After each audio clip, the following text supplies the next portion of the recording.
Can you make a $250 .22 a match rifle? You have no idea. That's why you're watching this video. So we're gonna get into it. So what I have, starting up close, but not too close, what I have here is a Remington 511 Scoremaster made in October of 1945. So these guns, they made hundreds of thousands of them. I'm gonna show you the crown here. Then we're gonna go to the other side. They made hundreds of thousands of them, and they are relatively affordable. I overpaid for this one, I think, and it was 250 bucks, like I said. So these rifles share the 500 series line of rifles. So basically all the rifles have some differing characteristic, but the bolt, the receiver, things of that nature are pretty much all the same. And it is very similar to the 513, which is a legitimate match rifle with a bull barrel. So what we did, now I'm gonna back up, is I'm gonna talk through this. Oh, goodness.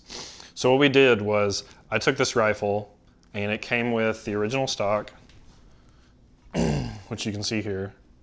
Just a little bitty, flimsy, field grade stock that was missing a big chunk out of it.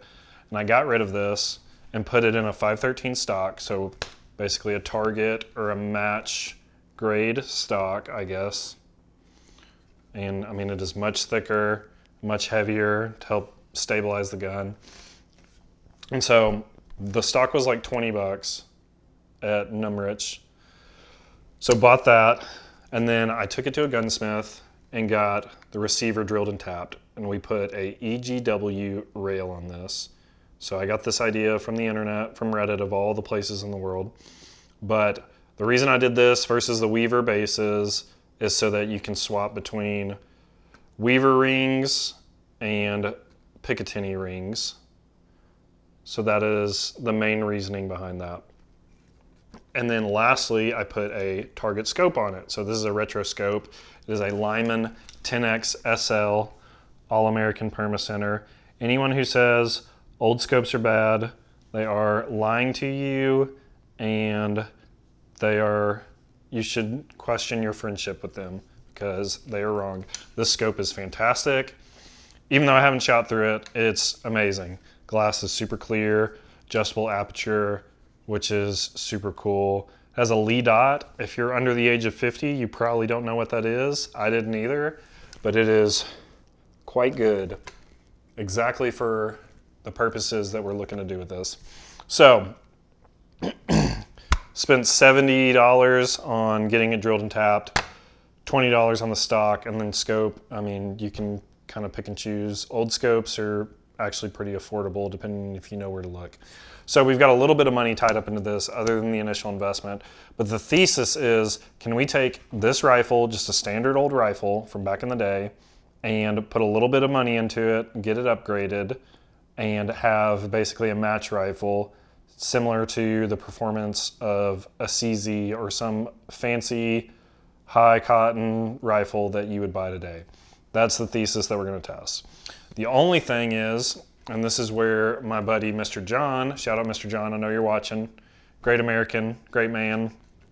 He is a 22 long rifle expert, and we're going to take it out there to him and let him play with it and see if there's any tips or tricks or things that he can teach us. He's been in the game for a long time, so it'll be fantastic. We're going to talk to him and see if we can get any tips or tricks or upgrades or whatever to make this rifle shoot even better. I have not even shot this rifle yet. The one concern with putting it in a 513 stock is this barrel has a little bit of play back and forth, side to side. So we're gonna have to address that, that's something that is super interesting about these is all over the internet, these rifles are proclaimed to be incredibly accurate. And one of the crazy things about them is they only have one lug basically that pulls the receiver into the stock. So that's kind of interesting. I feel like that could be a potential weak point because you're getting a lot of side-to-side movement from that. But regardless, we're gonna see if we can get this stock bedded.